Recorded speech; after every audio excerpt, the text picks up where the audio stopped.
To everyone, she was just part of the decor. Her main superpower was invisibility, and that was about to change. Laos. The air in the Lotus restaurant was thick and still, smelling of money, old whiskey, and quiet deals. Ela Reed moved through it like a shadow, her dark blue uniform blending into the dim light of the expensive booths. At 23, she was already a master of one art, the art of invisibility. Her long, graceful arms carried a heavy silver tray with the confidence of a surgeon, her steps soundless on the deep carpet, which absorbed all sound except the whispers of power. 4 more hours. She repeated the mantra silently, feeling the aching pain in her lower back tangle with the fatigue from an 8-hour biochemistry lecture. Her world was made of such knots: school debt, an electric bill a week overdue, and the eternal, relentless hunger in her stomach that she had trained herself to ignore. Her dream, a white coat, a stethoscope, lives saved, seemed as distant as the stars beyond the grimy windows of New York's Chinatown. But it was her North Star, the only light on this long, grueling march. She glanced furtively at the clock above the bar. 10:47 p.m., almost the end of her shift. Her thoughts were already drifting to the notes spread out on the kitchen table in her cubicle, to the complex formulas she needed to memorize before morning. It was at that moment that the door to the restaurant opened. She didn't creak. She simply let the silence in. He was the first to enter. A young man, about 30, wearing a suit the color of a midnight blue, so impeccably tailored it seemed like a second skin. His black hair was slicked back, revealing a high forehead and sharp cheekbones. He wasn't tall, but his presence filled the entire lobby, making the air feel tense. His movements were economical, devoid of any fuss, like those of a large predator, confident in its right to territory. 3 men followed him, keeping a respectful distance. 2 were large, with empty eyes and square jaws, their shoulders tense as they scanned the room. The third was an older man, wearing glasses, and with an intelligent, insightful face. His name was Lee Soo, and Ella knew him as the boss's right-hand man. Kim Ji-hoon. "Here comes the storm," her inner voice silently stated. The maitre d', Ivan, usually haughty and pompous, suddenly looked like an obsequious puppy. He practically ran them to the best table in the corner, in an alcove overlooking the entire room and all the entrances. Ayla felt her muscles tense. The table was hers. She watched them, pretending to straighten the napkin holders on the next table. Ji-hoon sat with his back to the wall, his dark, almost black eyes slowly scanning the room. They weren't running, weren't fidgeting. They were evaluating, weighing. It seemed he'd compiled a dossier on everyone present in a matter of seconds. The couple arguing in hushed tones, the elderly businessman finishing his cognac. Her, Elu, just another moving object, part of the service staff. He didn't make a sound. Lee Soo ordered an expensive whiskey, San Pellegrino water, and a few appetizers. Everything was said quietly, politely, but with such an intonation that it sounded like an order. Ella nodded and went behind the bar, feeling the stinging cold of his indifferent gaze on her back. She was nothing to him, furniture, and therein lay her safety. Having brought the drinks, she set them down with practiced automatic movements. She placed the whiskey in front of Ji-hoon. He didn't even look at her. His gaze was fixed somewhere within himself, on some complex internal calculation. It was then that he turned to Lee Soo. His lips, thin and expressive, barely moved. The words, quiet and sharp, came out in Korean, a language that in Lotus was a code, an impenetrable shield. Remove this annoying fly. Its sad appearance is spoiling my appetite. The air around Ella remained unchanged. The music continued to play. The wine in the couple's glasses continued to breathe. But for her, the world froze for a second. The words, sharp and burning like a blade, entered her and lodged somewhere deep in her chest. Fly? A sad look. She didn't move. Her fingers, still holding the empty tray, clenched so tightly that her knuckles turned white. Somewhere deep down, in the most secret corner of her soul, a little girl named Moran, who had once been similarly insulted, cried out and then instantly fell silent. But Ela Reed, waitress and student, couldn't allow that. She did what she always did. She inhaled, she exhaled, and forced the mask of indifference to adhere to her face again. She turned to leave, ready to vanish into nothingness again. But Lee Soo, grinning, raised his hand, beckoning her. His English was rough, his accent heavy. "Hey you, girl!" He snapped his fingers as if summoning a dachshund. "The boss says get out of here. Your face is too sad. He doesn't like it." At that moment, Something in Ela snapped, something ancient and proud, something she'd forged for years in the armor of patience. Maybe it was fatigue, maybe it was the thousandth drop that broke the camel's back. She turned slowly, her brown eyes, usually cast down at the floor, lifted and met Lee Su's gaze. And then, over his shoulder, Kim Ji-hoon's own. The silence in their corner of the room became absolute. And then, Ela Reed opened her mouth, and the words that came out were fluent, perfectly constructed, with a slight, almost aristocratic Seoul accent that cut through the ear like diamonds on glass. Chusim hamnida. Her voice was quiet, but every word sounded with icy clarity. Kirichimin, chusim hanindago chongokam yolasiji enkis sulkyoyo, wine egembiga chamiji enkis tangidero hago isiminida. Of course, I apologize, she said, but perhaps you should complain to the sommelier. Not to me. I think there's a fly in your wine. Should I bring you a new bottle? She didn't smile. She simply watched. And for the first time all evening, she saw a shadow flicker in the eyes of Kim Ji-hoon, that falcon soaring in the sky. Not anger, not fury, but purest primordial amazement. The air in the Lotus thickened to the point of jelly. The jazz composition playing on the speakers suddenly seemed deafeningly loud, then vanished completely, as if someone had pulled the cord from the outlet. Ela stood there, feeling the weight of the tray in her hand become unbearable. She had just violated the most important law of her survival, the law of invisibility, and now everyone was watching. Lee Su's gaze, condescending and mocking just a second ago, glazed over with complete, utter incomprehension. His brain, tuned to simple algorithms of threats and submission, apparently froze, trying to process the paradox. The silent maid had spoken in her master's secret language. He slowly turned his head toward his boss, seeking instructions, his hand instinctively reaching for the inside pocket of his jacket. But Kim Ji-hoon didn't move. He was like a statue carved from dark marble. Only his eyes, those black, all-seeing lenses, came to life. They narrowed, studying Ela with a new, predatory intensity. He pushed his whiskey glass an inch to the side, and the soft scrape of crystal on polished wood sounded louder than any gunshot. "Say that again," he told her. His voice was low and even, without a hint of surprise or anger. It was the voice of a man accustomed to having reality reshaped to his whim. He switched to Korean, but this time his speech was faster, more complex, filled with idioms understandable only to someone raised in that culture. He wasn't simply testing her knowledge of the language, he was testing her origins. How does a fly born in the mud have cicada wings? Your pronunciation reeks of expensive lessons that the tips from this table can't buy. Ella's heart pounded somewhere in her throat, echoing dully in her temples. She understood the trap. One wrong word, the slightest error in dialect, and he would reveal the deception. She took a shallow, almost imperceptible breath, forcing the muscles of her face to remain relaxed. "Cicadas sing where they are heard, Mr. Kim," she retorted in the same language, her voice retaining the polite, respectful tone of a waitress, but now with a steely edge. "And my ears, unfortunately, have always been overly sensitive. Perhaps you and your companion should be more discerning in choosing a location for private conversations." She deliberately shifted her gaze to Lee Su, and then back to Ji-hoon, making it clear she had heard more than just the insult directed at herself. Lee Su jumped up abruptly, his chair sliding back with a crash. "You!" he began in English, but Ji-hoon stopped him with a barely perceptible flick of his wrist, as if swatting away a fly. His attention was focused solely on Ela. He rose slowly. He was short, but his rise held such concentrated power that he seemed a giant. He approached her closely. She didn't retreat, sensing the cold aura emanating from him, scented with expensive cedar cologne and something metallic and dangerous. He carefully examined her face, her hair styled in neat small braids, her tired but intelligent eyes, her uniform, which was spotless. "Your name," he demanded, now in English, breaking the spell of Korean speech and returning them to the reality of the New York restaurant. "Ela," she replied without looking down. "Ela," he said, drawing out the sounds, as if tasting the name and finding it too simple. "You just made two mistakes. The first was showing you understood things that didn't concern you. The second, and far more serious." He leaned a little closer, his whisper like a blade against her throat.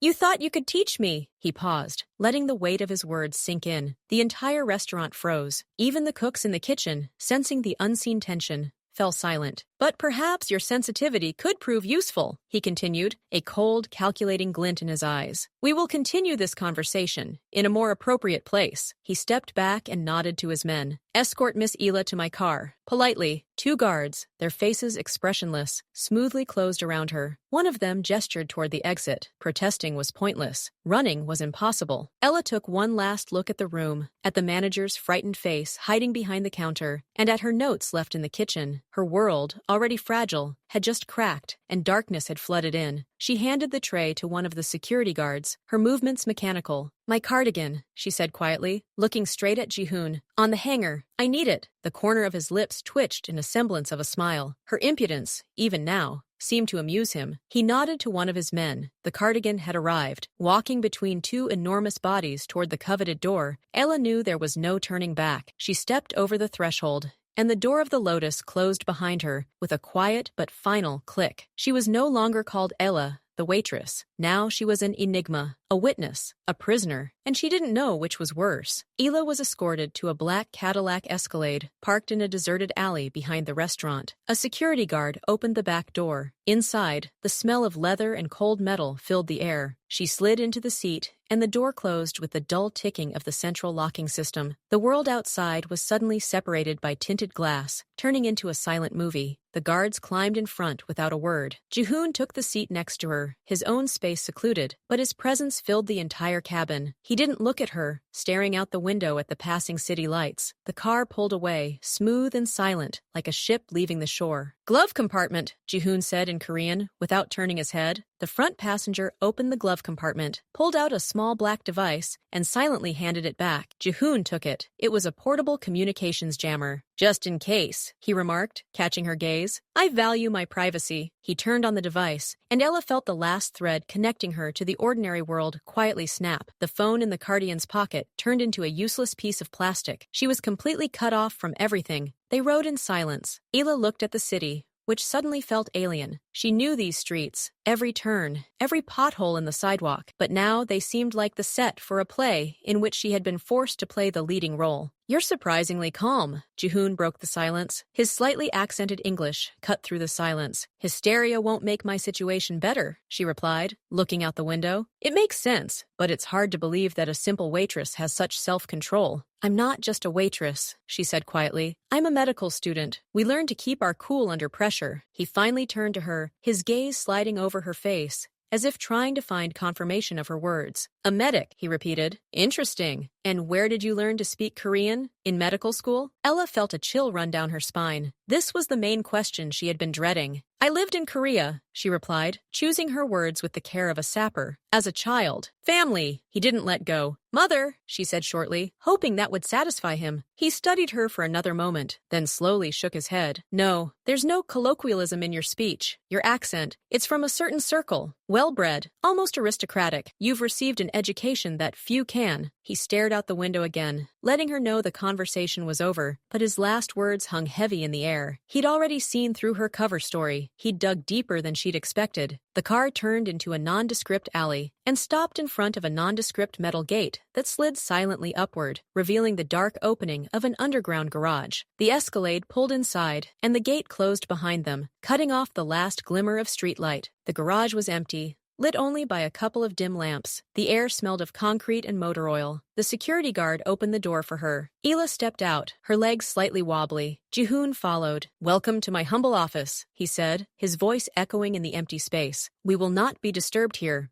He moved toward the elevator, and Ela, cut off from the world, realized she had no choice but to follow him. Her heart pounded, but her mind frantically searched for a way out. She was in the beast's lair, and she had to find out if it was hungry. The elevator was a small capsule, finished in dark wood and steel, moving in complete silence. Ela watched the numbers silently changing above the door, feeling how with each floor, her old life seemed to recede further and further below. Jihoon stood nearby, his reflection in the polished steel blurred and distorted, like a dark ghost. The elevator stopped, and the doors slid silently open, revealing a spacious space that was completely at odds with the utilitarian garage from which they had ascended. This wasn't an office. It was a penthouse, the epitome of minimalism and ruthless taste. Polished concrete floors, rough stone walls, and gigantic panoramic windows revealed a New York City skyline at night, its lights sparkling like scattered diamonds. The air was cool and sterile, smelling of cleanliness and money. Jihoon dropped his jacket onto the low black leather sofa and walked over to the bar, a long marble slab with backlighting. "Sit down," he said, not looking at her, pouring himself some whiskey. He offered her nothing. Ella walked slowly to the center of the room, feeling out of place in this vast, empty space. Her cheap sneakers seemed blasphemous against the perfect concrete. She chose a chair by the window, overlooking the city, and sat on the very edge, ready to spring up at any moment. He turned to face her, leaned his elbows on the bar counter, and took a small sip. "So, Ela, the medical student with the aristocratic Korean accent who works as a waitress," he began, his voice even but with a hint of steel. "Explain this riddle to me, and try to be more convincing than you were in the elevator." She swallowed, feeling the dryness in her mouth, making it difficult to speak. She couldn't tell the truth. She couldn't. "My mother was Korean," she began, looking down at her hands clasped in her lap. "She insisted that I know the language and the culture. She taught me herself. She was well educated." "What is your mother's name?" was the immediate question. "Park Min-jun," Ella lied, giving the name of her real mother, who died when she was 10, and whose biography she had carefully rewritten for such occasions. Jihoon slowly shook his head, his gaze growing colder. "Park Min-jun? What part of Seoul is she from? Where did she go to school? Who were her parents?" Ella felt a flush rise in her skin. She'd prepared a cover story, but not to this level of detail. He was checking every word. "From the Gangnam area. She didn't like to talk about her family. We left when I was a child." He pushed off from the counter and walked slowly in a circle, like a tiger circling its prey.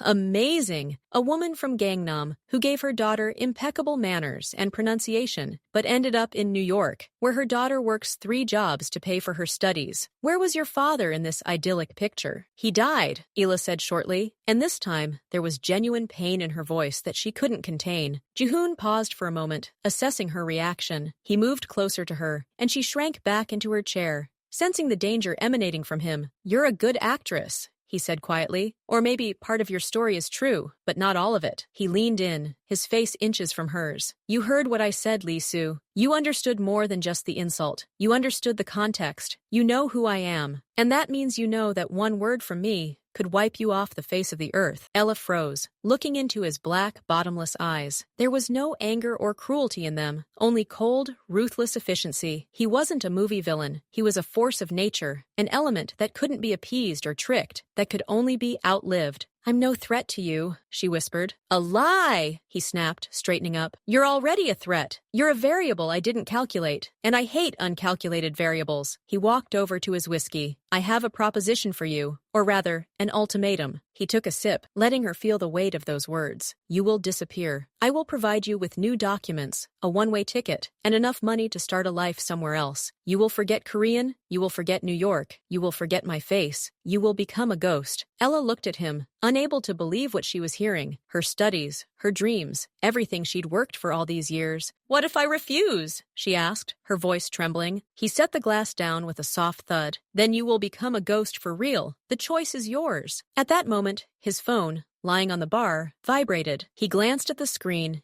and his face momentarily contorted into a grimace of irritation. He raised the receiver to his ear. "Speak!" Ella saw his posture change. His shoulders tensed. His fingers gripping the phone turned white. He listened for a few seconds without interrupting, his face an impenetrable mask. "Where? How many are there? Keep him there. I'm coming." He threw the phone on the bar. His calm vanished, replaced by a concentrated, dangerous energy. He looked at Ela, and there was a new, strange expression in his gaze. Not a threat, but a swift assessment. "Change of plan," he said abruptly. "I don't have time to deal with your disappearance." He turned to one of the guards standing by the elevator. "Take her to the warehouse and lock her up tight. No contact with the outside world." The guard nodded and stepped toward her. Ella's heart sank. Warehouse sounded far worse than an airport with a one-way ticket. It sounded like a harbinger of something final. "Wait," she said, rising from her chair. Desperation gave her courage. "What happened?" Jihoon was already putting on his jacket, his movements quick and precise. "It's none of your business."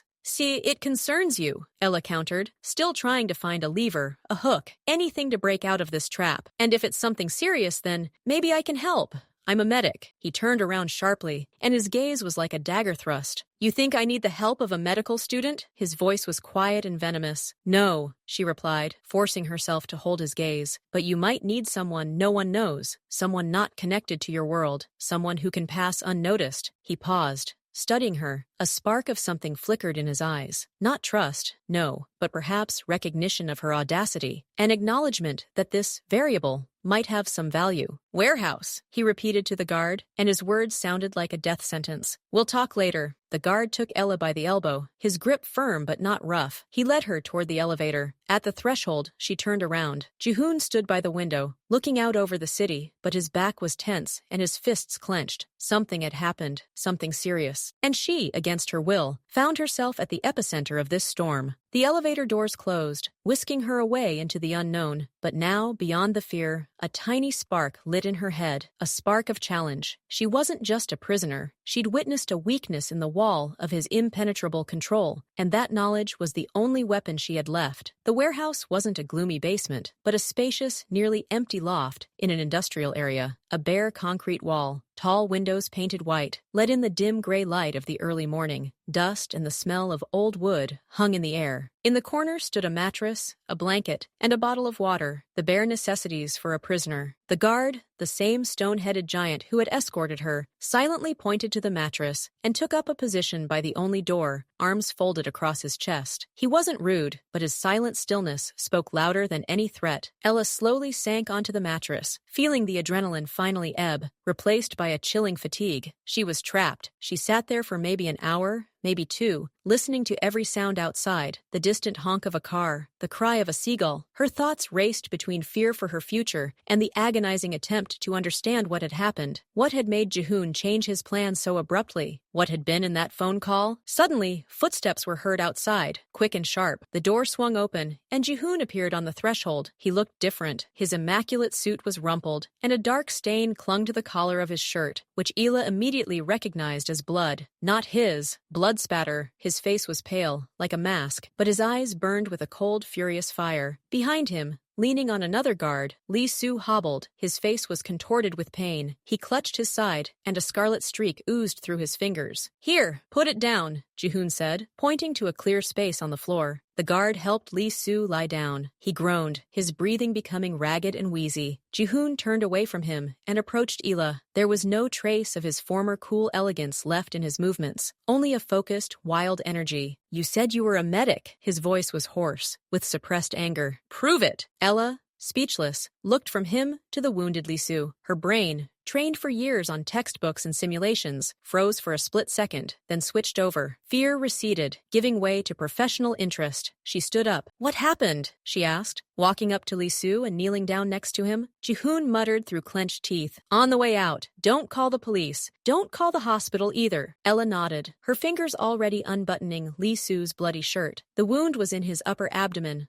on the left side. The bleeding was heavy, but not arterial. She pressed her palm to the wound, eliciting another groan from Lee Soo. I need light, clean water, scissors, a first aid kit, bandages, antiseptic, whatever you have. Her voice was firm, without a hint of uncertainty. She was in her element. Jihoon said something in Korean to the guard at the door. He nodded and left. Jihoon took out his phone, turned on the flashlight, and aimed the beam at the wound. Depth? He asked, his gaze fixed on her hands. I don't know. We need to examine him. Ella was already assessing Lee Soo's condition, his pallor, the rapid pulse she felt on his neck, the cold sweat. He's in shock. He needs blood substitutes, but she looked at Jihoon. They're not here. He might not survive until morning. At that moment, the guard returned with a plastic box with a red cross on it. Ella yanked it open. A standard car first aid kit. Nothing special, but better than nothing. She worked quickly, almost automatically. She cut the clothing around the wound with scissors and rinsed it with water, trying to assess the damage. The bullet appeared to be lodged in the muscle, possibly piercing the intestines. There were no shrapnel. There was a single, clean entry wound. He's lucky it didn't hit the aorta, she muttered, applying a pressure bandage. But the most important thing now is to stop the bleeding and prevent peritonitis. Do you have someone who can get antibiotics? Strong ones? And IV fluids? Jihoon looked at her, and there was something new in his gaze, distrustful respect. That can be arranged, he said. Make sure he doesn't die before they arrive. I'll try, Ella replied, already planning her next steps. She found an elastic bandage in the first aid kit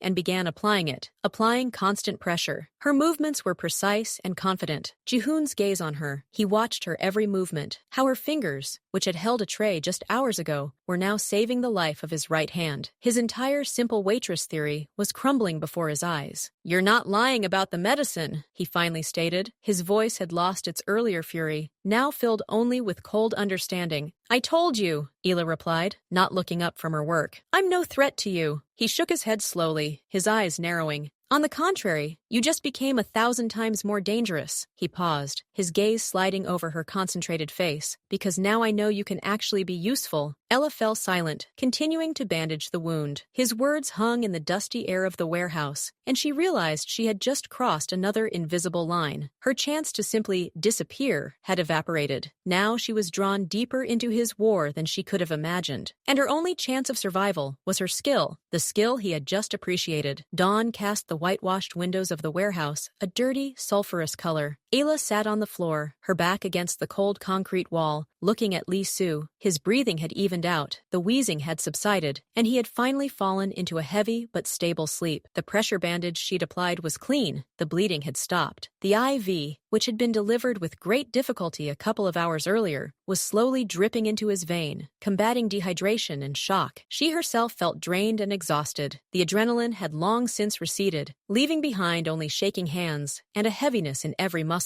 The smell of blood, antiseptic, and sweat had ingrained her clothes, becoming part of this nightmare. Ji-hoon stood by one of the windows, examining the pattern of cracks in the paint. He had removed his jacket and unbuttoned his shirt collar, but even in this semi-relaxed pose, he felt a springy readiness for action. He had spent the entire night here, silently watching her work, occasionally issuing quiet orders over the phone. He turned to face her, his face looking even more tired and harsh in the daylight. "Will he survive?" he asked. The question sounded less like concern than an inquiry into the condition of an important asset. "Most likely, yes," Ella replied, her own voice sounding hoarse and alien. "If we deliver the antibiotics in time and continue the IV fluids, and if sepsis doesn't develop." He nodded, his gaze sliding over her face, lingering on the dark circles under her eyes, the dried blood on her sleeve. "You did it," he stated. There was no gratitude or approval in his tone, just a fact. "I did what I was taught," she shrugged, looking away. She couldn't bear being under the gaze of those black, all-seeing eyes. He slowly approached and squatted in front of her, breaking their distance. Ella instinctively recoiled, pressing her back against the wall. "Now tell me the truth." His voice dropped to a dangerous whisper. "Who are you? The real truth, not the story about the mother from Gangnam." Ella swallowed. Fatigue and stress had left her vulnerable. Her protective barriers were crumbling. "Why?" she whispered. "So you can decide which anchor weight to tie to my feet before you throw me into the Hudson?" The corner of his lips twitched. "Perhaps. Or to decide how best to use that unexpected skill you demonstrated." He paused. "You saved the life of my most valuable soldier. That means something, even to me." She looked at him,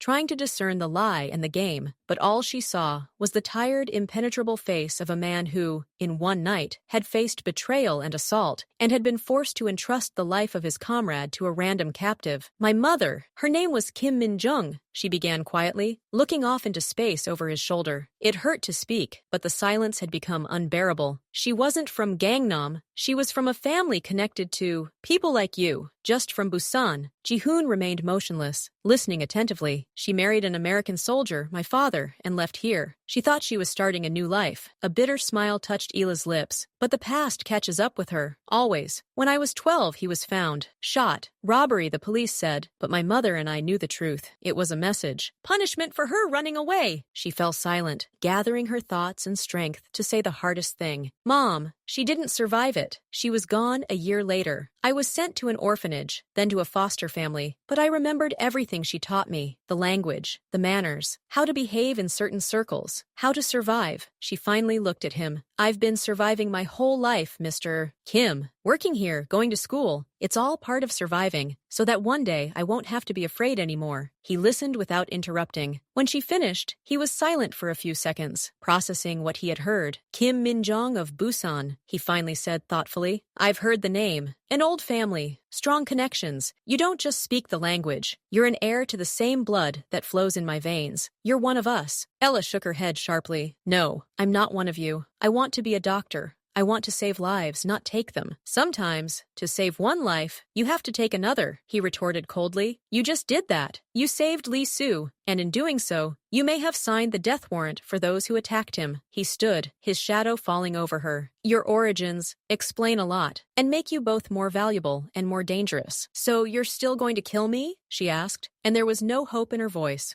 Only bitter weariness. He looked at her, and something complex flashed in his eyes that she couldn't decipher. The plan has changed. He repeated his words from last night. You've proven your usefulness, and you're Kim. Throwing away such a thing would be a waste. He turned to leave, but paused at the threshold. You'll stay here until Lee Su comes to her senses, and then we'll decide what role you'll play in my world. Kim Miran. He walked out, leaving her sitting on the cold floor. He called her by her old name again, Kim Miran, the girl she had buried so many years ago. And now this ghost was rising from the ashes, summoned by the cold calculation of a man who saw her not as a person, but as a tool. She had saved a life and perhaps only chained herself tighter. The day dragged on painfully slowly. Ayla dozed fitfully, waking at every rustle or groan from Lee Su. The guard at the door changed. The new one was as silent and motionless as the first. By midday, a man resembling a doctor arrived, a stern, middle-aged Korean man carrying a briefcase. He silently examined Lee Su, gave him an injection of a strong antibiotic, nodded to Jihoon, who stopped by briefly, and left without uttering a word. They brought Ayla food, plain rice with vegetables and water. She ate mechanically, barely tasting anything. Her world narrowed to this dusty warehouse, the smell of medicine, and the sound of someone else's breathing. She was cut off from everything, and the most terrifying thing was that the outside world seemed oblivious to her disappearance. No one looked for her, no one called. She was a grain of sand, and the wave washed over her without a trace. Late in the evening, Lee Su came to. His eyes opened, clouded from pain and medication, but alert. He focused with difficulty on Ayla, who was sitting next to him. You, his voice was a hoarse whisper. Don't move, she said quietly. You need to conserve your strength. He slowly moved his head, examining his body, the bandaged wound, the IV. Then his gaze fell on her again, and a complex expression was revealed in it. Bewilderment, distrust, and something akin to respect. You saved me? He asked. I did what I had to, Ella replied evasively. He closed his eyes, as if collecting his thoughts. Boss, is he here? I was. Now I'm not. Lee Su nodded, then looked at her again. Why? He asked, genuinely confused. I insulted you. Ella shrugged, looking at her hands. You're human. You were hurt. And I want to be a doctor. That's the choice. It has nothing to do with what you or anyone else thinks of me. He studied her for a moment longer, and then quietly, almost to himself, muttered in Korean, strong in spirit, like steel wrapped in silk. Ella heard, but pretended not to understand. Let them think what they want. Her frankness with Jihoon seemed to have given her a small respite, but she wasn't about to reveal all her cards. Soon after, the door opened again, and Jihoon appeared on the threshold. He looked rested, dressed once again in an immaculate dark suit. His face was freshly shaved, and his gaze was once again cool and clear. The weakness of the night had vanished without a trace. He approached Lee Su, and they had a brief conversation in their own language. Ayla heard Jihoon's abrupt questions and Lee Su's quiet, halting replies. They were talking about the attack and who might have done it. Jihoon nodded, his face impassive, but Ella saw the muscles in his jaw tense. Then he turned to her. Go wash up, he ordered, pointing to a small sink in the corner of the warehouse that she hadn't noticed before. We're leaving. Where to? She asked, standing up. Her legs were numb and shaking. To a place with a shower and proper food, he replied, not looking at her, checking something on his phone. Your services are no longer required here. Lee Su will be transferred elsewhere. Ella slowly walked to the sink and splashed her face with ice-cold water. It refreshed her briefly, but didn't wash away the feeling of dirt and fear. She looked at her reflection in the cracked mirror above the sink. Before her was the haggard face of a stranger, with huge dark eyes filled with hidden panic. Kim Moran. Ayla Reed. Who is she now? When she returned, Jihoon gestured for her to follow him. He cast one last glance at Lee Su. Get well soon. We'll talk later. The security guard opened the door. Ella stepped out into the cool evening air, taking a deep breath. After the stale atmosphere of the warehouse, even the air of the industrial zone felt like nectar. Another car had already pulled up to the entrance, a dark, unremarkable sedan. Jihoon opened the back door and gestured for her to come inside. No silencer this time, he noted, catching her gaze. You've proven you can be reasonable. She got into the car. The interior smelled of new leather. Jihoon sat next to her, this time without blocking the space. The door closed, and the car pulled away. They rode in silence. Ayla looked at the city, which had become real again, tangible, people on the sidewalks, shop windows glowing, ordinary life going on as usual, unaware of what was happening in hers. You didn't ask who attacked us, Jihoon broke the silence. It's none of my business, she replied, looking out the window. It's your business now, he countered calmly. You witnessed it. You participated. You're in the game, whether you like it or not. She turned to him. What game? What do you want from me, Mr. Kim? He looked at her, and the same cold, calculating light that had flashed in his eyes in the penthouse flashed again. I haven't decided yet, but your skills and your background make you a unique asset. You can go where my people would be seen. You can hear what they wouldn't. You are a ghost who can speak the language of shadows. I don't want to be your spy, she said firmly. You want to survive, he retorted, and you want to become a doctor. I can give you both, for a price. The car turned into a quiet, upscale neighborhood and stopped in front of an elegant brownstone townhouse. In the meantime, Jihoon said, getting out of the car, you'll be more comfortable here. Don't try to escape. The windows and doors are reinforced, and you'll be watched. Think of this as an advance payment for your future services. He opened the door for her and gestured toward the townhouse entrance. Ayla stepped out and gazed at the new luxurious trail. This wasn't a prison, but a gilded cage, and she understood that the price of freedom they were offering her would be very, very high. The townhouse was as immaculate as a home decor magazine. Expensive but understated furniture, sterile cleanliness, not a single personal item to betray anyone's presence, the soulless luxury of a safe home. Jihoon led her inside, briefly explaining where the kitchen was, and left her alone with two curt words. There's food in the fridge. Don't come out. The door closed behind him, with a quiet but distinct click of the electronic lock. Ayla was left standing in the middle of the living room, experiencing an unbelievable silence. After the warehouse and the constant tension, this sudden isolation in comfort was almost as terrifying. She walked around the entire first floor. The windows really didn't open. On the table in the living room lay her phone, the same one she'd had in her pocket the night of her abduction. She picked it up with trembling fingers. It was dead. A charging cable lay nearby. The irony was obvious. Here's your connection to the world, but first, charge it. She had no doubt the device was now saturated with surveillance, down to the last byte. She plugged the phone into the wall and went upstairs. She found the bathroom. The hot water pouring from the shower became an almost religious experience. She stood under the almost scalding streams, trying to wash away the smell of blood, sweat, and fear, rubbing expensive sandalwood-scented soap into her skin. But the feeling of dirt, sticky and deep, didn't go away. It was inside her. Having changed into simple but new and clean clothes found in the closet, she went downstairs. Her phone showed a few missed calls from classmates and one message from a friend. Hey, where are you? You weren't in class. Nothing urgent. No panic. Her disappearance had truly gone unnoticed. The thought left her feeling bitter and lonely. She found the strength to reply that she was sick and turned off the screen. Sitting in this beautiful prison and pretending everything was fine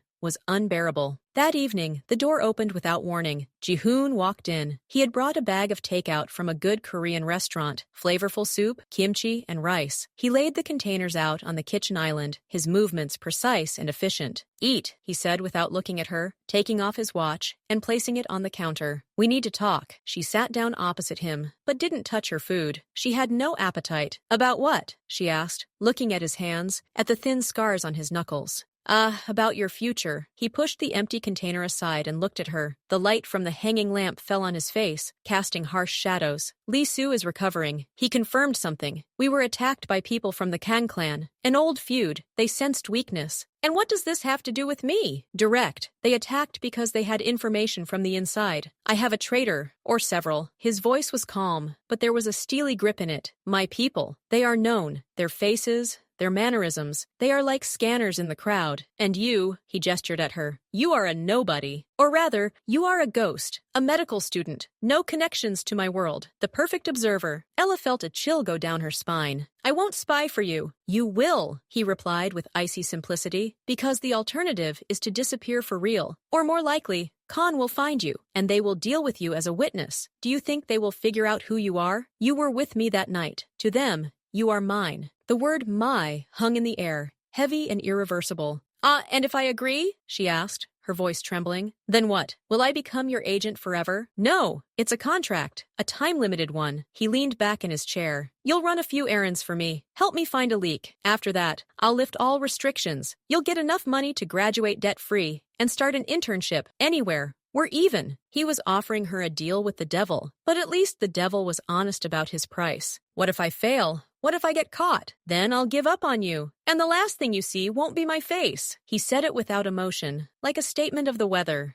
She looked at him, this man who held her entire life in his hands, and suddenly realized she had no choice. She hadn't had one since the moment she'd answered him in Korean at the restaurant. She could accept his terms and have a slim chance of freedom, or refuse and be guaranteed to lose everything. She closed her eyes for a second, imagining the white room, the stethoscope around her neck, the grateful faces of the patients. Her dream. Then she opened them and looked straight at him. Okay, she said quietly, I agree. There wasn't a hint of triumph on his face, just a slight nod, as if he simply accepted the report. A smart move. He stood up and pulled a small, blade-thin phone from his inside jacket pocket. It was completely black, with no identifying marks. He placed it on the table in front of her. Your work tool. One number in memory. Mine. Reports only through it. No personal calls. She took the phone. It felt cold and slippery in her hand, like a snake. The first task, he continued, the day after tomorrow, a charity event at the museum. There will be a man there, Park Jin-ho. He's the manager of one of my businesses. His numbers have been suspicious lately. I need to know who he's talking to.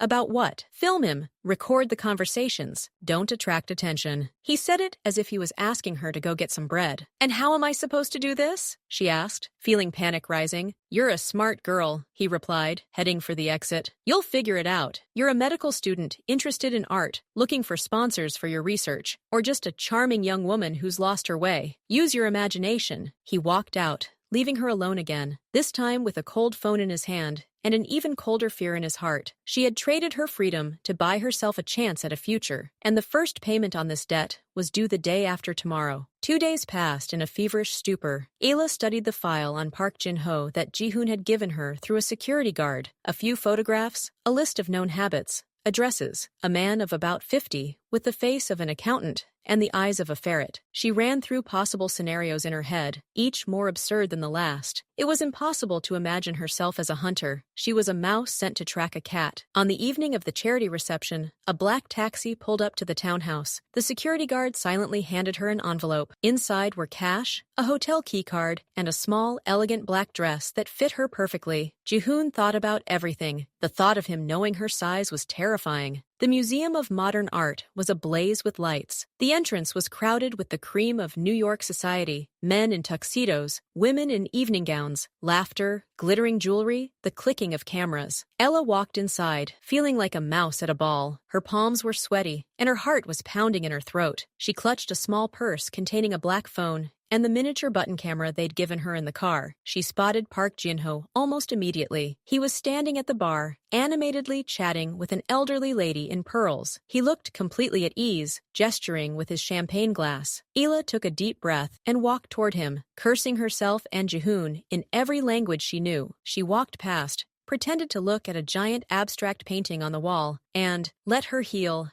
accidentally give way. She didn't fall, but she made an awkward movement, lightly brushing Puck's shoulder. Oh, I'm so sorry. I'm so embarrassed, she cried, turning to him with the most genuine, frightened smile she could muster. Park Jin-ho turned around, a look of irritation briefly flashing across his face, but upon seeing the young, confused girl, it was replaced by a polite smile. It's okay, young man. Is everything all right? Yes, I think so. Ella pretended to adjust her heel. It's just that these shoes are brand new, and I think I almost spilled on you. She glanced anxiously at his immaculate tuxedo. Not a drop spilled, don't worry, he assured her, his gaze sliding over her, appraising but without much interest. A typical clumsy student. Phew! Thank goodness. Ayla put her hand to her chest, feigning relief. I'm Ayla, by the way, art student at Columbia University. The lie came surprisingly easily to her under the pressure of fear. Park Jin-ho, he replied, nodding slightly. Nice to meet you. Are you interested in contemporary art? He nodded toward the painting. Oh, yes. This is Sanji's new work, isn't it? Ella threw out a prepared line, knowing from her file that Park considered himself a connoisseur. His eyes lit up. You know, it's amazing.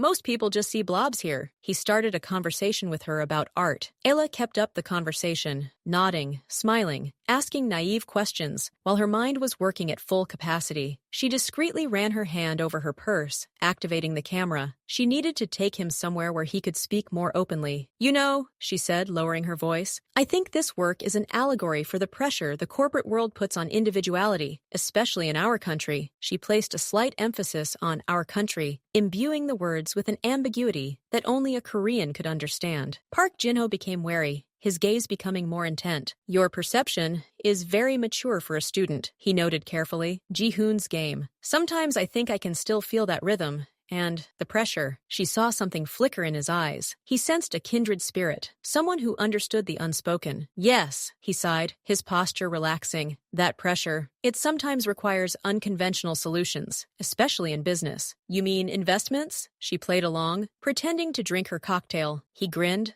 looked around, and leaned a little closer. "Investments, partnerships. Sometimes you need to look for new allies when the old ones no longer see a common benefit." That was exactly what she needed. She got him talking in hints. Ela nodded, pretending to understand, and all the while, the tiny camera in her purse captured every word, every micro-expression on his face. They chatted for a few more minutes, until a colleague approached Pak and pulled him away. Pak nodded goodbye to Ella with a polite but now distant smile. The chance encounter mission was accomplished. Ella went to the ladies' room, locked herself in the stall, and sank down on the toilet lid. She was shaking. She had just conducted her first ever reconnaissance mission, and it had worked. The feeling was strange, a mixture of disgust, shame, and a wild animalistic relief that it was all over. She took out a black phone and dialed the only number. He answered on the second ring. "Speak." "It's me," she said, her voice hoarse. "I talked to him. There's a recording." A short pause. "Okay, get out. The car is waiting at the service entrance."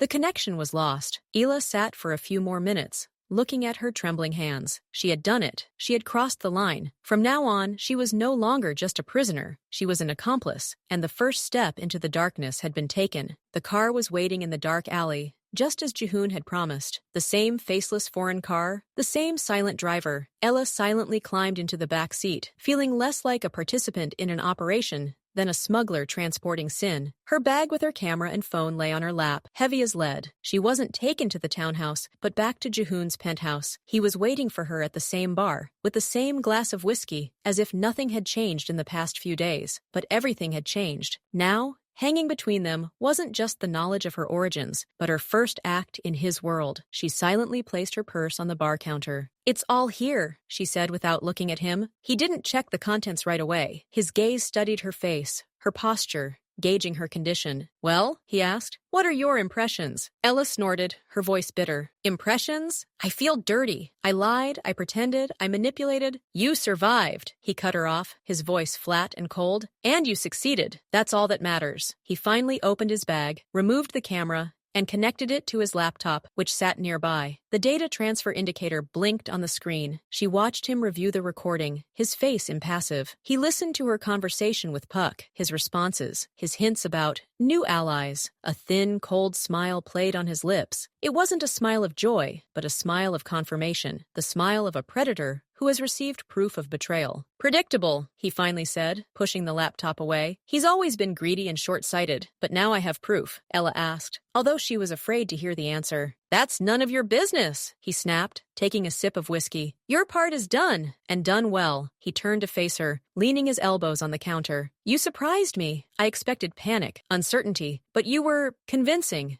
natural." "Thank you, I suppose," she muttered, feeling sick at the praise. "That's not a compliment. It's a statement of fact. Your talent for dissimulation, your knowledge of the language and mentality, they are a valuable asset." He put down his glass. "The first payment on our contract has been made. You can return to your studies." Ella looked at him, not believing her ears. "What? You're free?" he repeated, as if announcing the weather. "Or rather, you're going back to your old life, with a few adjustments. You'll live in the townhouse. This is your new address. You'll continue your studies, but you'll stay in touch." He pointed to the black phone she'd placed on the counter. "And when I call, you'll answer. Understood?" She understood. This wasn't freedom. It was a vacation, a transfer from solitary confinement to a cell with more comfortable conditions, but with the same lock on the door. She was no longer a hostage in the classic sense. Now she was an asset, accessed remotely. What if I refuse? Decide to disappear? She asked, more out of stubbornness than any real hope. He smiled,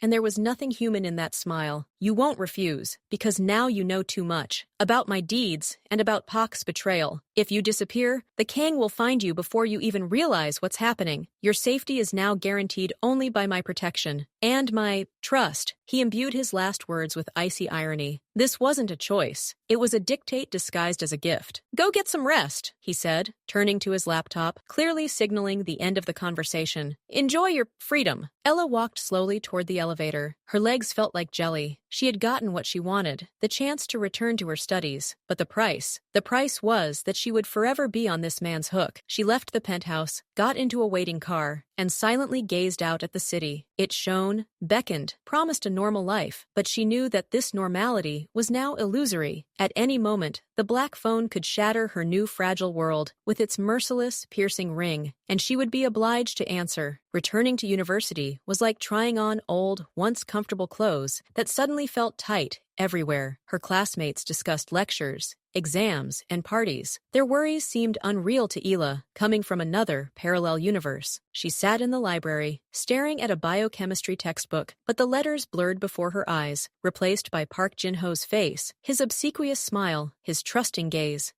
What happened to him? The question haunted her. She felt no sympathy for him. He was a greedy traitor, but the thought that his fate might have been sealed because of her recording sent a sickening chill through her. Inside, she tried to drown herself in her studies, in the familiar routine, lectures, labs, notes, but Jihoon's shadow loomed over everything. Her new townhouse was a luxurious cage. She returned there every evening, the electronic lock clicking behind her as if to say, "Welcome home, prisoner." The black phone lay on the nightstand, silent but ever present, like a sentinel. A week passed. 2. No calls, no messages. Ela began to allow herself to hope. Maybe he'd forgotten about her. Maybe her services would no longer be needed. She even began answering friends' messages again, going out for coffee, pretending her illness had passed, and life was returning to normal. One evening, she was sitting in a cafe near campus with a couple of classmates. They were arguing about an upcoming exam. Ella laughed at someone's joke, and for a second, this feeling of normalcy seemed almost real. And at that very moment, she saw him, not Jihoon, Lee Soo. He stood across the street, leaning against a dark sedan. He wore dark glasses, but she recognized him immediately. His posture was relaxed, yet there was a familiar alertness to it. He wasn't looking at her. He was simply present. An icy chill ran down her spine. Her laughter died on her lips. "Ela, are you okay?" one of her friends asked. Yeah.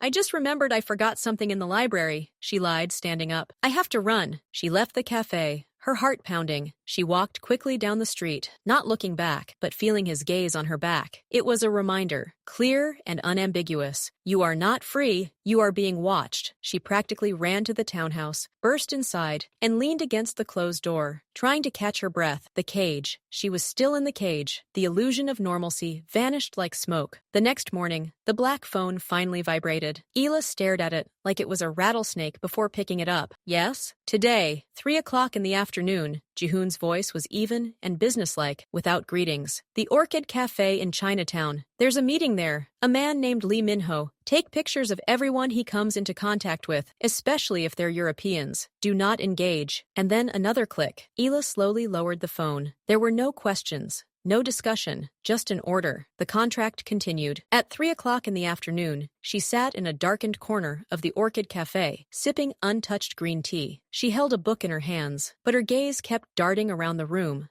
searching for Lee Min-ho. She found him quickly, a young, dapper Korean man in a fashionable jacket, nervously checking his phone. She pulled out her personal phone and pretended to be scrolling through social media. In reality, she was taking a selfie, trying to capture him and his entourage in the frame. It was less risky than a button camera. He sat alone for about 20 minutes, and Ella was beginning to think the meeting was off when the door opened and 2 men walked in. Europeans. 2 of them. They looked around and headed straight for Lee Min-ho's table. They shook hands and sat down. The conversation was quiet, tense. Ella continued to take selfies, her finger constantly pressing the shutter button. She captured their faces, their gestures, the moment when when one of the Europeans handed Lee Minho a small envelope. She sat for another 10 minutes after they left, so as not to attract attention, then paid and left. The task was accomplished. She sent the photos to the black phone in a short message, without text. The answer came almost instantly, just one word. Utter adequate. Ella walked down the street, a bitter smile escaping her lips. Adequate. Not good, not bad. Adequate, like an assessment of a machine's performance. She was a tool for it, and, judging by everything,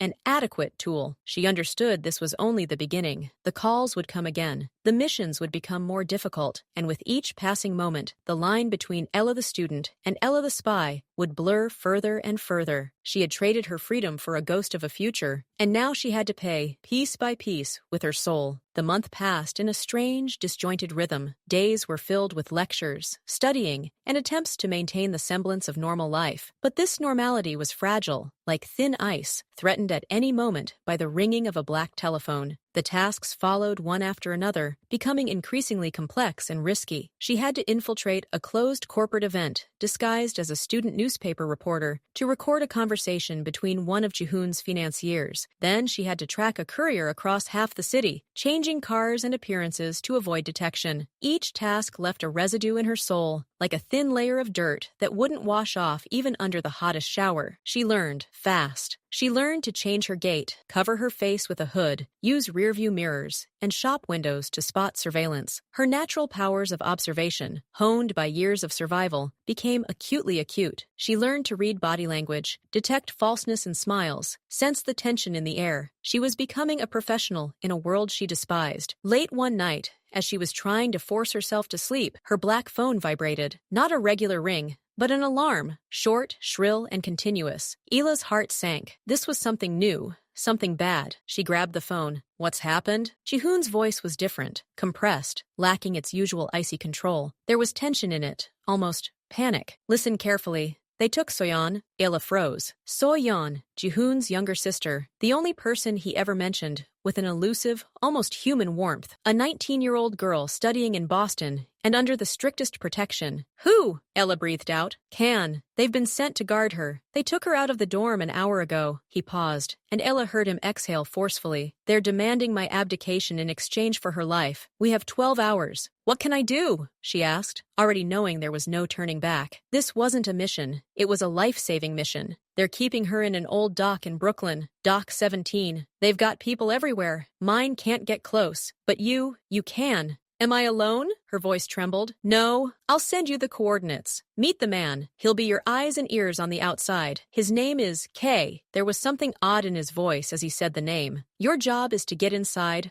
find her, confirm her location and condition. No heroics, just reconnaissance. Understood? I see, she whispered, feeling a chilling fear sweep through her body. How, Ela? His voice grew quieter, but a steely grip took hold. If they catch you, I won't be able to save you. They'll kill you, and then I'll lose both her and you. I understand, she said, and a strange calm suddenly descended upon her. The fear was still there, but it was pushed aside by the need to act. Good luck, he said and hung up. A second later, coordinates and a photo arrived on the phone. A young man with Asian features, short hair, and intelligent, mocking eyes. K. Ella didn't waste time thinking. She put on dark, discreet clothes, sneakers, and pulled her hair back into a tight bun. She pocketed a small but powerful flashlight, a folding knife, a gift from Jihoon after the second mission, just in case, and, of course, a black phone. She stepped out into the night. A taxi took her to the designated spot, an abandoned parking lot by the embankment. The wind from the river was cold and damp. She saw him immediately. He was leaning against his motorcycle, smoking. His face was almost indistinct in the darkness, but she recognized his silhouette as Kay. She came closer. He threw down the cigarette butt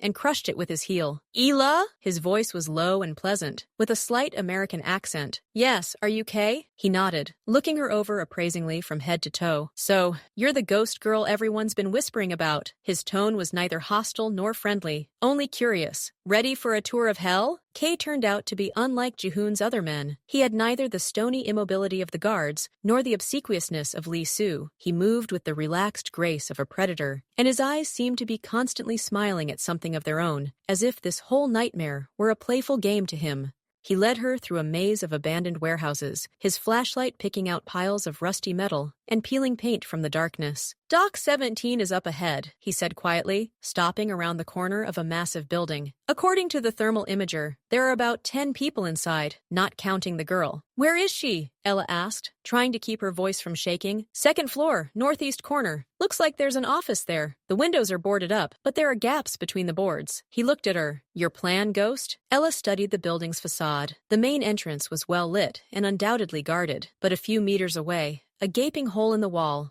blocked by rubble, yawned. There, she pointed. Kay chuckled. Don't be a hooligan. Just like home, he pulled a compact pistol from his belt and checked the bolt. I'll cover you from the outside. My signal here is bad, but if anything goes wrong, whistle. Or just yell. I'll try to come to the rescue. His tone was flippant, but in his eyes, Ella saw the same professional assessment she'd seen in Jihoon. He was dangerous, and perhaps that's what made him a reliable partner at a time like this. She nodded and, crouching, ran toward the breach. Inside, it smelled of mold, urine, and stagnant water. She froze, listening. Somewhere in the distance, she could hear muffled voices and laughter. She moved toward the sound, stepping as carefully as she could. She managed to climb the dilapidated staircase to the second floor without encountering anyone. Her heart was pounding so loudly, she thought she could hear it throughout the entire dock. She made her way through the dark corridor, following the floor plan she'd memorized. Northeast corner. And then she saw light shining from under the door at the end of the hallway, and she heard a voice. A crying, frightened female voice, pleading in Korean. Let me go, please. I don't know anything. Soyeon. Ella pressed herself against the wall next to the door. Through the crack between the door and the frame, she saw part of the room. A girl with long black hair sat on a chair, her hands tied behind her back. A large man stood before her, speaking to her in a rough, mocking tone. Ella pulled out her black phone. She couldn't take a photo without giving herself away, but she needed to confirm the location. She activated the voice recorder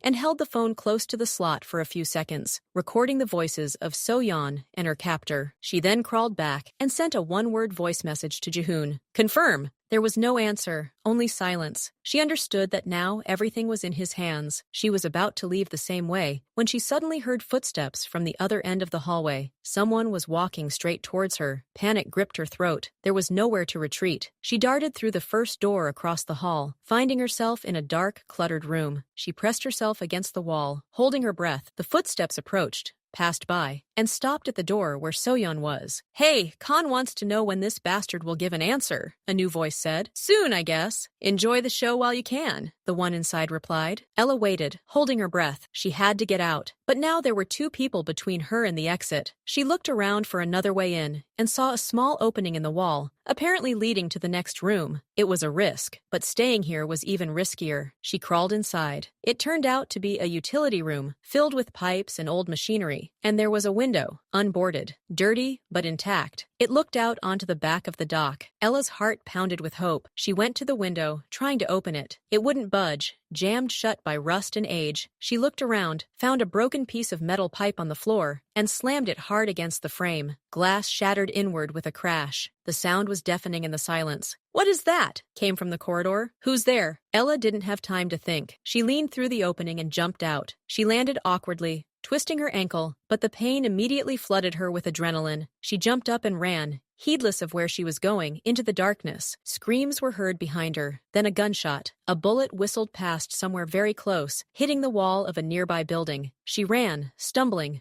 her lungs burning. Suddenly, a motorcycle with its headlight on veered out of the alley, blinding her. She froze, bracing herself for the worst. Get in, quickly! It was Kay. She almost fell into the passenger seat, clutching him around the waist. The motorcycle jerked forward, carrying them away from the gunshots and screams. She turned and saw people pouring out of the hole in the wall, but they were already far away. She pressed her forehead against his back, shaking with fear and relief. She'd done it. She'd found Soyeon and made it out alive. Not bad, Ghost, Kay called out as he sped up, his voice dripping with respect. Thought they'd cut you up into patties by now. She didn't answer. She simply held on to him as the motorcycle sped through the sleeping streets, carrying her away from hell and back to her golden cage. But now she knew that cage was the only thing separating her from the true chaos that reigned in Jihoon's world, and she had just received first-hand experience of what his enemies are capable of. Kay's motorcycle stopped in the same alleyway near the townhouse. Ayla dismounted, still shaking, her leg burning with pain. Do you need to see a doctor? Kay asked, removing his helmet. His gaze was now serious, without a trace of his previous mockery. No, she breathed, checking that the black phone was still there. Just a sprain. I can handle it myself. He nodded. You were brave back there. Stupid, but brave. He started the motorcycle. Take care, Ghost. He drove away, leaving her alone in the night. Ela let herself into the townhouse. The silence and sterile order greeted her like a reproach. She was covered in dirt, dust, and adrenaline, and this world demanded perfection. She barely had time to catch her breath when the black phone vibrated. Jihoon! Report! His voice was even, but Ela caught the tension of a steel string in it. She's alive! On the second floor, in the northeast corner. One guard is in the room with her. I sent a voice message. Ela spoke briefly, in the military tone he liked. I got it. Are you hurt? The question caught her off guard. No, I sprained my ankle, but it's nothing. Good. Pause. You did well. He said nothing more. The connection was lost. Ela sank to the hallway floor, leaning her back against the door. You did well. Simple words, but they sent a strange, warm wave down her spine. It wasn't praise. It was recognition. And in her exhausted state, it meant more than she cared to admit. She crawled to the sofa and fell asleep there, unable to reach the bedroom, fully clothed and with dirt on her face. The next day passed in a haze. Her leg ached. Her whole body ached. She canceled all her classes, claiming she was sick. She lay on the couch and stared at the ceiling, reliving the night over and over again. The jump from the window, the gunshots, the frightened girl's face through the crack in the door. Jihoon entered, carrying 2 cups and a container of food on a tray. He wore a simple dark turtleneck and trousers.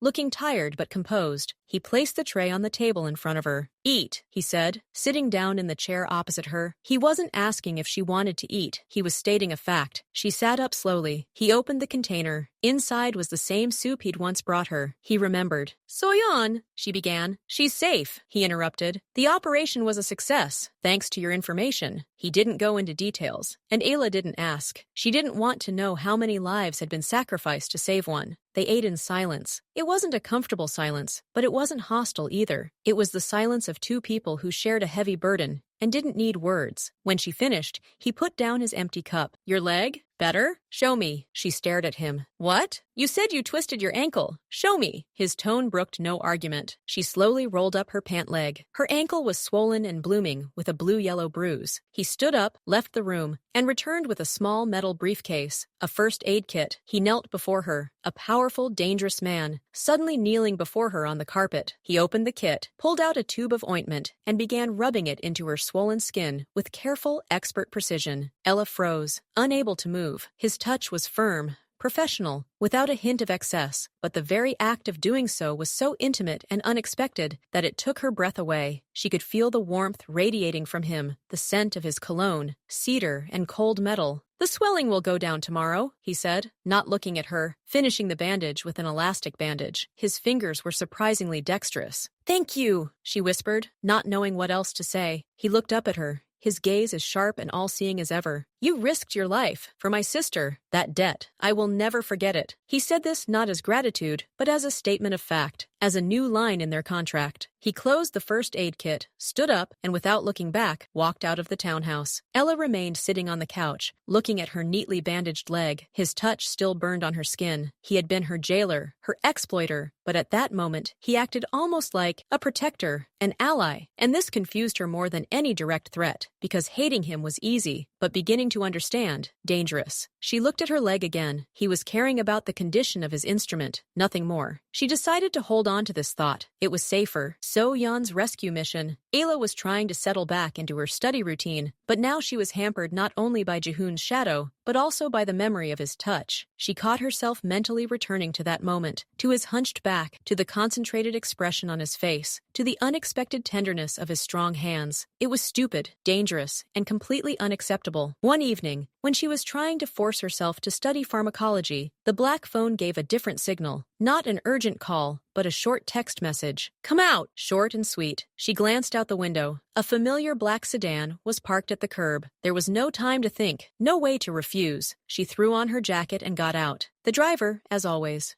was silent. They weren't going to a penthouse or a warehouse. The car turned into the park and stopped in an empty parking lot by the lake. Jihoon was sitting on a bench by the water. He was alone. Ella slowly approached and sat down next to him, leaving some space between them. The evening was cool, the water dark and still. What happened? She asked. It's nothing, he replied, looking at the water. Sometimes you need to breathe air that doesn't smell of money and blood. It was so unlike him that Ela couldn't think of a response. They sat in silence, listening to the seagulls crying somewhere in the distance. "So Jan flew to Switzerland," he said finally. "New school, new identity. She'll be safe." "I'm glad," Ella said quietly. He turned to face her, his face less sharp in the twilight, almost thoughtful. "You once asked me what role you would play. Now I know the answer." Ella froze, waiting for him to continue. "You won't just be a spy," he said. "Information is good, but it needs context. Analysis. You see what my soldiers don't. You understand motives, not just actions. You hear not just words, but what's between the lines." He paused. "I want you to be my advisor." Ella looked at him, not believing her ears. An advisor? In what? In how best to break bones. A slight smile touched his lips. How to anticipate where bones might break. How to read people. You were right about Park. You were right about Lee Minho. Your analysis of their weaknesses was spot on. I need someone who can do the same with my enemies. And with my allies. You want me to help you run your criminal empire? Her voice shook with disbelief. "I want you to use your wits to survive," he corrected her. "You're part of this world, whether you like it or not. You can be a pawn, ready to be taken down at any moment. Or you can become a queen. The choice is yours." He offered her another deal. But this time, the stakes were immeasurably higher. This wasn't a temporary favor. It was an offer to enter the very heart of his power. "What if I refuse?" she asked, already knowing the answer. "Then you'll remain what you were, a useful tool for occasional use. But tools, as we know, dull and break." His gaze was direct and unforgiving. "I offer you more than just survival. I offer you influence, protection, power." Power. The word hung between them. Tempting and dangerous. She had always been helpless, before the system, before poverty, before him, and he offered her a tool to never feel helpless again. "I will not kill people," she said firmly. "I'm not asking you to," he replied. "I'm asking you to think. Just think." He stood up, his silhouette silhouetted against the darkening sky. "Think about my offer. You have time." He left, leaving her alone on the bench, watching the last rays of sunlight die in the black water. He had changed the rules of the game again. He was offering her not freedom, but power. Power in a golden cage. She sat there for a long time after his car had driven away. She thought about her mother, her stepfather, all the people who had power over her. She thought about how she had always been a pawn in someone else's game, and now she was offered to become a player. It was scary. It was disgusting. But somewhere deep inside, in the darkest corner of her soul, something else stirred. Curiosity, challenge, and a forbidden, dangerous feeling of possibility. She looked at her reflection in the dark water. It was blurry and distorted, like her future. Accepting his offer would completely erase the line between Ela and Kim Mirren. Refusing would mean remaining forever a victim of circumstance. She rose from the bench and walked away from the lake. She needed time, but she knew that no matter what choice she made, her life would never be the same. He hadn't simply drawn her into his world. He had offered her the chance to share his throne in hell. And the worst part was, part of her was already beginning to consider how she might rule. The solution didn't come with dawn, nor over the next few days. It hung over Ela like a heavy, unspoken question, poisoning every lecture, every textbook page. She found herself evaluating classmates, professors, random passers-by on the street, not as people, but as potential threats or assets. The mindset he cultivated in her began to creep through the cracks in her consciousness, like poison ivy. She avoided the black phone, but it remained silent. Jihoon was giving her space, and the silence carried more pressure than any command. Everything changed on a rainy Thursday. She was returning from university, tired and exhausted, when suddenly her personal phone started ringing. An unfamiliar number. "Ela Reed?" The voice on the other end was formal and cold. "Yes, this is Detective Miles, 17th Precinct. We'd like you to come in and testify in the assault case against Mr. Park Jin-ho." An icy hand squeezed her heart. Park Jin-ho. That same Park. I don't understand. What does this have to do with me?" "Your information was found in his notebook. He mentioned a conversation you had at a museum benefit shortly before his disappearance. We just want to clarify a few details. Disappearances, not deaths. Disappearances. This is how Jihoon worked. Silently, cleanly. Panic, sharp and visceral, washed over her. The police. The real world was crashing into her fragile illusion with bureaucratic brutality. One wrong word, one tremor in her voice, and everything could collapse. Of course," she managed. "When?" "Tomorrow at 10 o'clock. Thank you for your cooperation." She lowered the phone, her hands shaking. She couldn't go to the police. She couldn't lie to professionals. They'd see through her in a second. But if she didn't go, They'd start digging, and then they'd dig up everything. Her connection to Jihoon, her past, her lies. Without thinking, automatically, she grabbed the black phone. She dialed his number, and he answered almost instantly. "Speak!" Her voice dropped to a whisper, full of panic. "Police! They're calling me in for questioning." Park Jinho, a short but heavy pause. "Where are you?"